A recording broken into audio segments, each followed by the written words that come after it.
Okay, so today we're talking about UPS systems, and although people will be watching this, I suspect, a little bit after COP26 has happened, it is the opening day of it. So I guess it's timely to talk about UPS systems and, in particular, what you think has been achieved successfully in terms of improving their energy efficiency and helping data centers improve that. And at a higher level, I guess, before we drill down a bit, what more is there to do, if there is anything indeed? I think as things go at the moment, it's probably about as far as it can be. Obviously, we've spoken previously, and majority of people are aware of the improvements that's been made on UPS, like dropping the transformer within them and going to IGBT rectifiers, which improves efficiency. Most are now running between 96 and 97% while they're online. And it's going to be quite difficult to actually improve that, because that 1% is actually a 33% reduction in losses, which is a lot, as anyone will tell you on product development. But the other things, that's actually helped improve efficiency of the overall systems is distributed redundancy. So obviously with distributed redundancy, it means that compared to a traditional 2N system, if you've got 4N, where before you're running at 50% maximum capacity to cover failover, you can be going to 75, 80%, depending on how many different streams you've got. So you have got greater efficiency there, and you're using less equipment as well to be able to do that, which probably makes it a bit more sustainable. Okay, and in terms of perhaps the widening out a bit, I think the greenhouse gases, the scope 1, 2, and 3, and I'm just wondering whether scope 3, which is, I think, if I understood it correctly, the sort of the supply chain, and I understand obviously it can be difficult to A, control, and B, understand what's going on, but do you think that's an area where, and I guess supply chains, as we're all aware at the moment, are under pressure for not environmental reasons, but just lack of supply.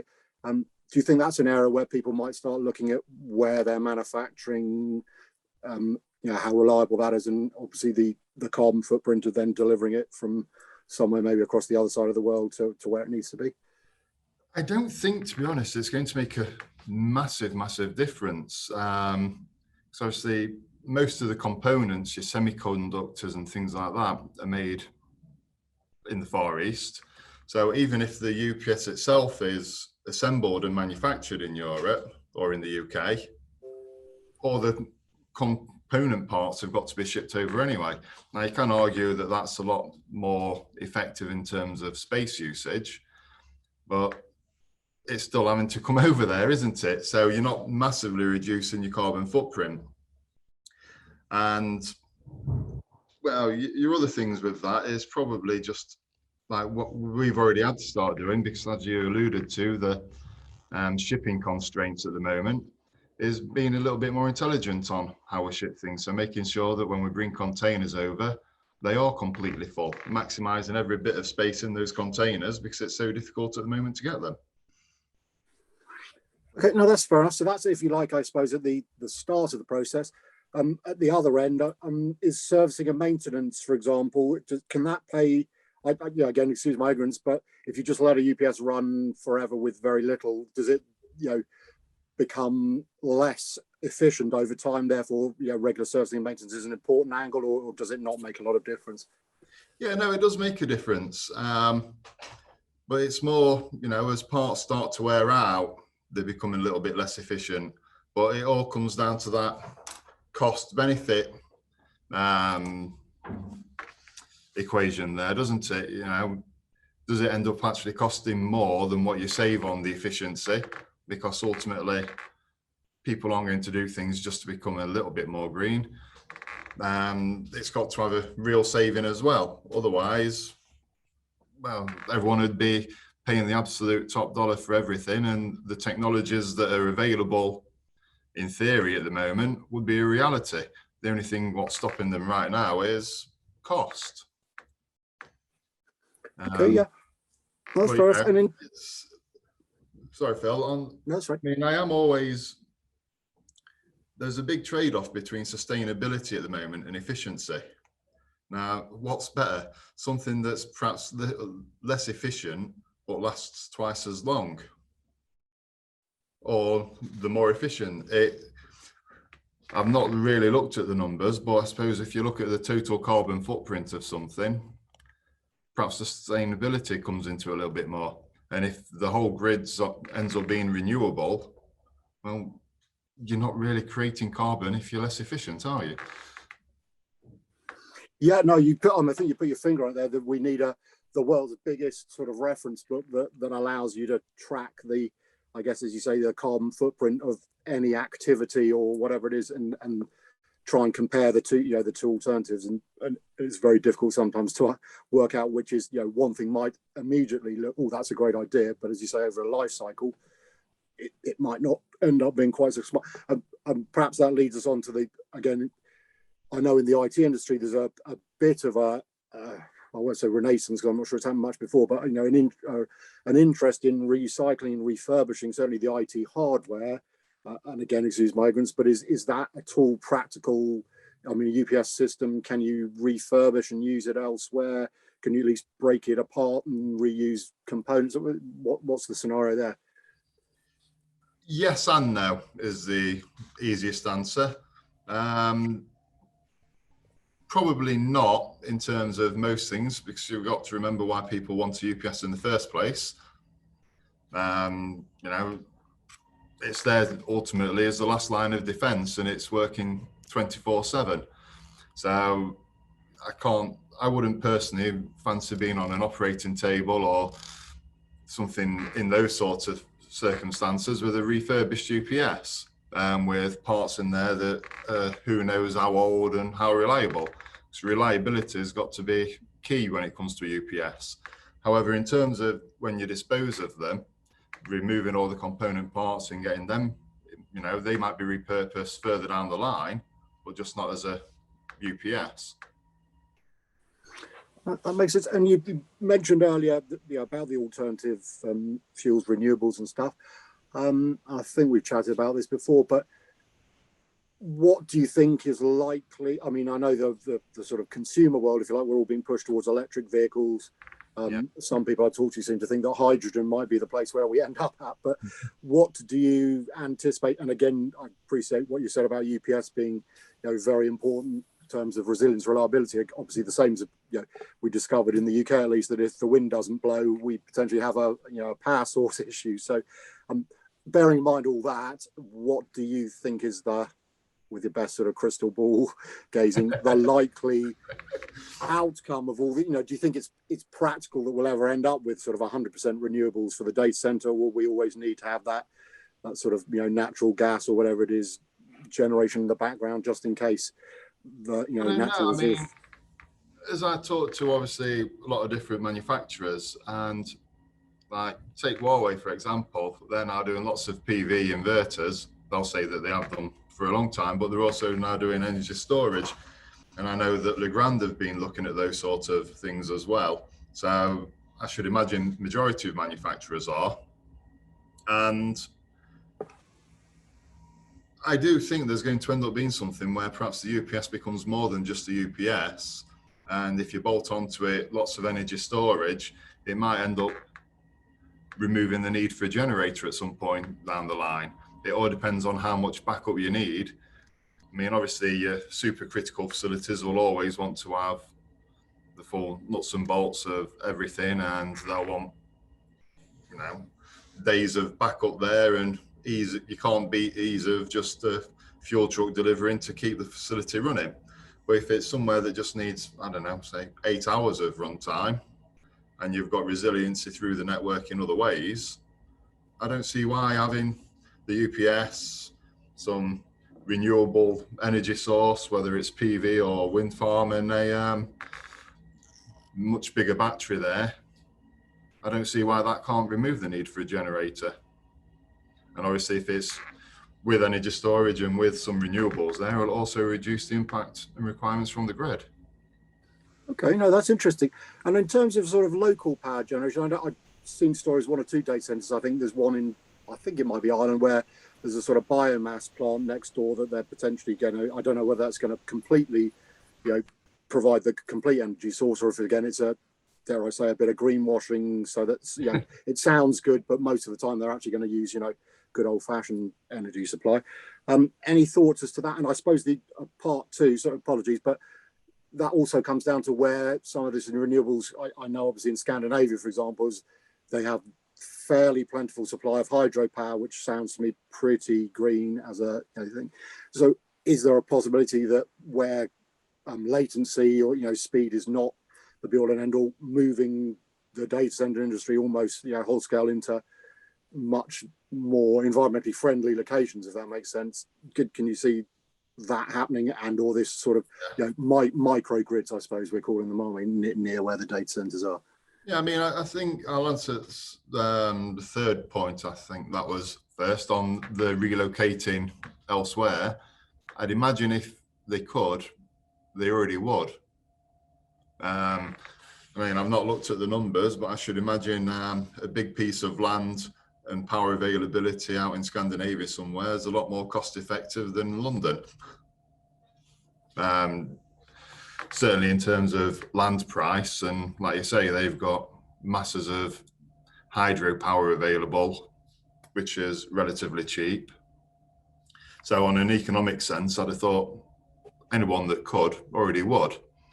It comes to the microgrids, that's sort of what we was just mentioning before, with having the energy storage built onto the site with the different bits of renewables, and the UPS becoming much more than just the traditional box that keeps the light on, but something that takes multiple different inputs and then keeps the lights on. Okay. Now, and in terms of them, I mean, as I understand it as well, you're not going to eliminate the large amounts of heat are going to be, whether it's, you know, you move over to liquid cooling, etc. But again, certainly on the mainland, I think in Amsterdam and other cities in Europe, that there are quite an interest in this idea of reusing the waste heat. And I understand as well that, you know, you can't transport it fast. It's basically got to be the building next door or, you know, pretty local. Yeah. But do you think, again, that's an area, bearing in mind, you know, to your point, the data centers are pretty much where they are for the reason they are. So unless you're going to build a whole load of stuff around them or whatever, yeah, without trying to confuse it. So yes, I guess the simple question is, waste heat reuse, how practical an option is it? My personal view, I'm no expert on it, but I think it's one of those things that's lovely on paper and very difficult in practice.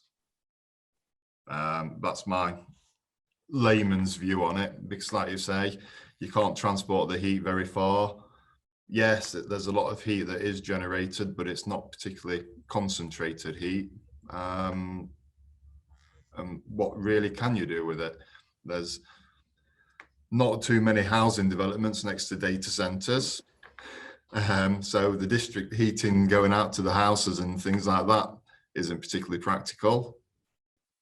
And well, and keep on seeing these stories of people putting swimming pools on top of the data centers or at the side of them. But again, how practical is that in reality?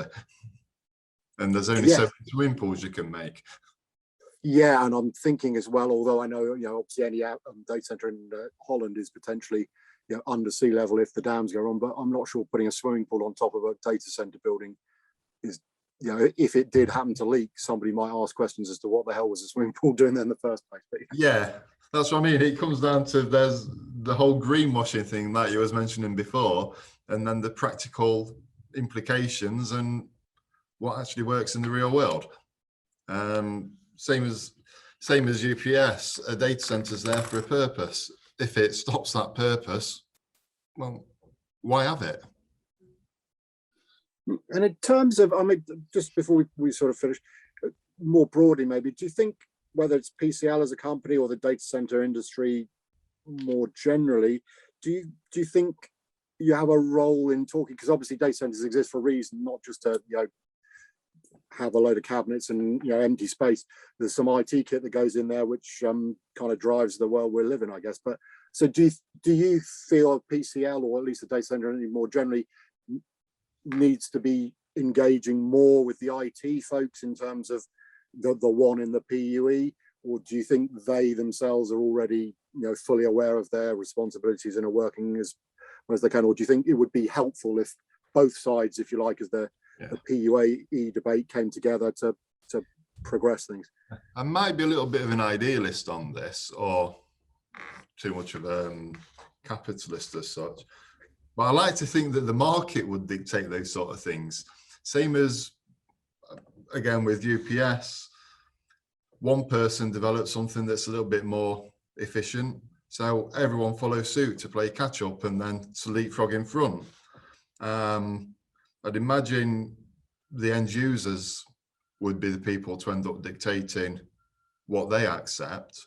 And if they start talking with their money and buying someone that's more efficient than someone else, or perhaps not as efficient, but, well, define efficiency when it comes to a server. But, I'd like to think that the money would talk in that respect, that market forces would drive that in that way that it needs to go.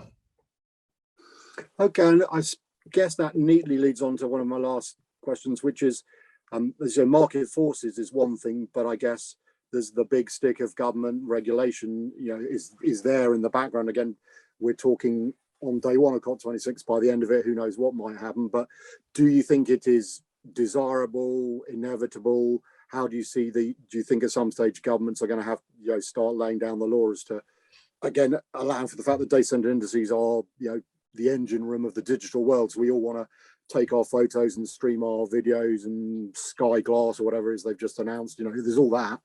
But at some stage, does somebody have to say, stop, enough, time to regulate?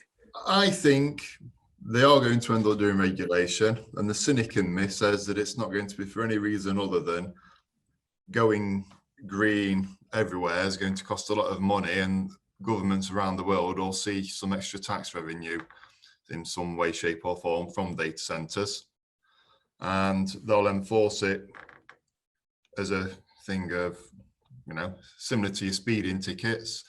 It's there for safety, but we all know it's to top up their coffers. And I think legislation in the data center industry will be very similar cause and effect in that respect.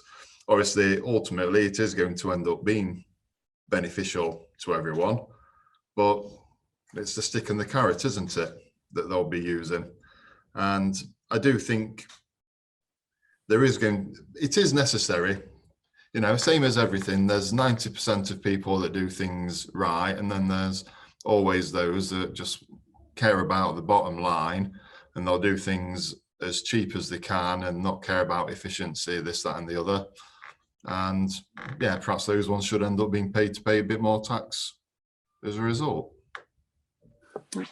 Fair enough. And as we finish the PCL, we haven't really talked about the company, what you're up to. So it'd be nice to find out. I saw you obviously at the DCS Awards the other night where you were successful. But in terms of the next 12, 18 months, any plans you can share with us, whether it's sort of technology solutions and or just plans to grow the company profile, etc.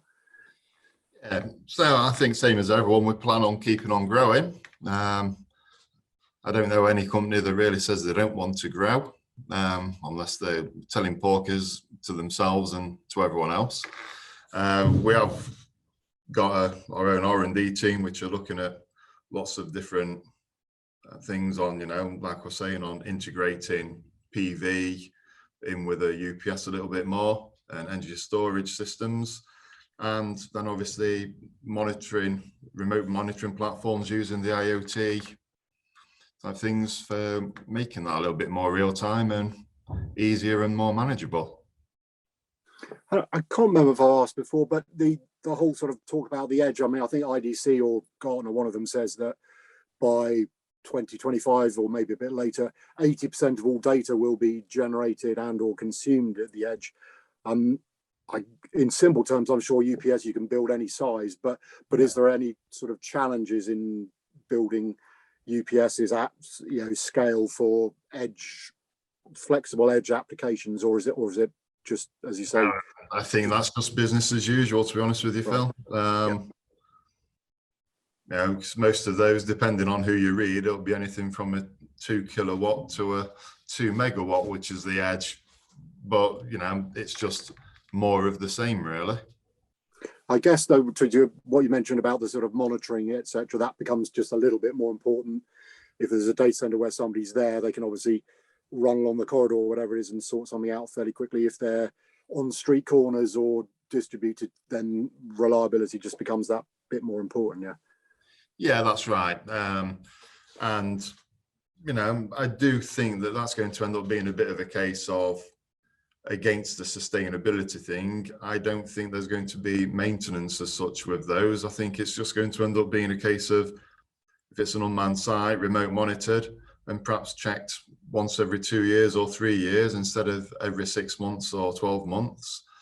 And if there's an issue, just get it swapped out and repair it off-site to then go out if there's another issue somewhere else. I do think it's going to be a case of the quick deployment, quick fix for the site, and then do the repairs and refurbs off-site, you know, like replacement batteries, etc. Okay, no, that's cool. It's been great chat. I mean, any final thoughts? Not asking you to predict what happens at the event, but the COP event. But are you an optimist or a pessimist, I suppose, in terms of, you know, certainly the data centers? And do you think it's got the wherewithal, the incentive, and the solutions to improve its carbon footprint, reduce it significantly to, you know, even net zero? Or do you just think because of the very nature of what it's being required to do, it's always going to have some kind of carbon footprint, but that is, you know, relative, again, this comparison thing, but, you know, the size of the carbon footprint for what it's achieving will actually be quite impressive compared to many other industries, shall we say?